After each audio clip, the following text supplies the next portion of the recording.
ഇന്ന് രാഹുൽ ഗാന്ധിയുടെ പ്രസംഗത്തിൽ ഏറ്റവും പ്രധാനപ്പെട്ട മറ്റൊരു കാര്യം അറിയാമോ? ഛത്തീസ്ഗഡിൽ കന്യാസ്ത്രീകൾ ആക്രമിക്കപ്പെട്ടപ്പോൾ കന്യാസ്ത്രീകളെ ആക്രമിക്കാനായി കൂട്ടുനിന്ന BJPയുമായി കേരളത്തിലെ CPM ചങ്ങാത്തമുണ്ടാക്കി എന്നതാണ്.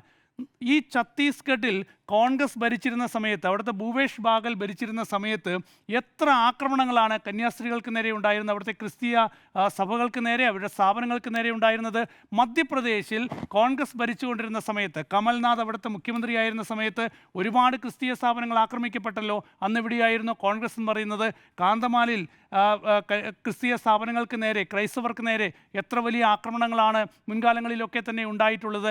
കണക്കുകൾ നോക്കുമ്പോൾ BJP ഭരണത്തിൽ വന്ന ശേഷമാണ് ഏറ്റവും കൂടുതൽ ആക്രമണങ്ങൾ ഉണ്ടായിട്ടുള്ളത്. പക്ഷെ അതിനു മുൻപും സഭ തന്നെ പലയിടങ്ങളിൽ ഞാൻ ഇക്കഴിഞ്ഞ ക്രിസ്മസ് മോദിക്ക് വേണ്ടിയിട്ടാണോ വിവാദം? അല്ല, ഞാൻ മോദിക്ക് വേണ്ടി വാദിക്കുന്നതല്ല. പക്ഷെ ഇവിടെ വന്ന് CPMഉം BJPയും സഖ്യമാണ് എന്ന് പറയാൻ രാഹുൽ ഗാന്ധിക്ക് നാണമില്ലേ എന്നാണ് എന്റെ ചോദ്യം. അങ്ങനെ ചോദിക്കുമ്പോൾ CPM ഇപ്പോൾ BJPക്ക് വേണ്ടി വാദിക്കുന്നു. CPM BJPക്ക് വേണ്ടി എവിടെ വാദിക്കുന്നു? ദേശീയ തലത്തിൽ BJP, പക്ഷേ മധ്യപ്രദേശിൽ കേരളത്തിലുണ്ടാകുന്നില്ലോ. എന്തുകൊണ്ടാണ്? കേരളത്തിൽ ഇവിടെ മതേതരമായ ഒരു സാഹചര്യം ഉണ്ട് എന്നുള്ളത് കൊണ്ടല്ലേ. അതുപോലെ കോൺഗ്രസ് ഭരിച്ച സംസ്ഥാനങ്ങൾ പക്ഷേ ആ കരുതൽ കൊടുത്തിട്ടില്ല ക്രിസ്ത്യാനികൾക്ക് എന്നാണ് ഈ സമയത്ത് മോദിക്കെതിരെ ഈ വിമർശനങ്ങൾ ഇവിടെ ഉന്നയിക്കുമ്പോൾ കോൺഗ്രസിന്റെ കാലത്തും അത് സംഭവിച്ചിട്ടുണ്ട് എന്ന് പറയുന്നത് ഇത് മോദിക്കെതിരെയാണോ ഈ ആരോപണം ഉന്നയിച്ചത്? മോദിക്കെതിരെ അല്ലല്ലോ ആരോപണം.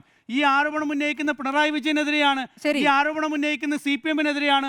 മോദിക്കെതിരെ എവിടെയാണ് ആരോപണം ഉന്നയിക്കുന്നത്? കോൺഗ്രസ് ഈ വിഷയം ഉന്നയിച്ചുകൊണ്ട് CPMനെ ആക്രമിക്കാനാണ് ശ്രമിക്കുന്നത്. അതേസമയം മധ്യപ്രദേശിലെ ഇക്കഴിഞ്ഞ ക്രിസ്മസിൽ ജബൽപൂരിൽ അവിടുത്തെ ഒരു BJP നേതാവ് അഞ്ജു ഭാർഗവ എന്ന് പറയുന്ന BJP നേതാവ് കാഴ്ച പരിമിതിയുള്ള സ്ത്രീകൾക്ക്, ക്രിസ്തീയ സമുദായ അംഗങ്ങൾക്ക് നേരെ നടത്തിയ ആക്രമണം നമ്മുടെ എല്ലാവരുടെയും മുന്നിലുണ്ട്.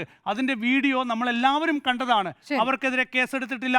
അവിടെ പ്രതിപക്ഷത്ത് കോൺഗ്രസ് ആണ്. കോൺഗ്രസ് എത്ര സമരം നടത്തി? അവിടെ കോൺഗ്രസ് ഈ വിഷയത്തിൽ ഏത് രീതിയിൽ ഇടപെട്ടു? അപ്പോൾ ഞാൻ പറയുന്നത് BJPയെ ഈ വിഷയത്തിൽ കുറ്റപ്പെടുത്തിയത് കൊണ്ട് ഇപ്പോൾ ഞാൻ വാദിക്കുന്നത് BJPക്ക് വേണ്ടിയാണെന്ന് ചോദിക്കുന്നത് എന്തൊരു മണ്ടത്തരമാണ്. മറ്റാരുണ്ട് LDF അല്ലാതെ?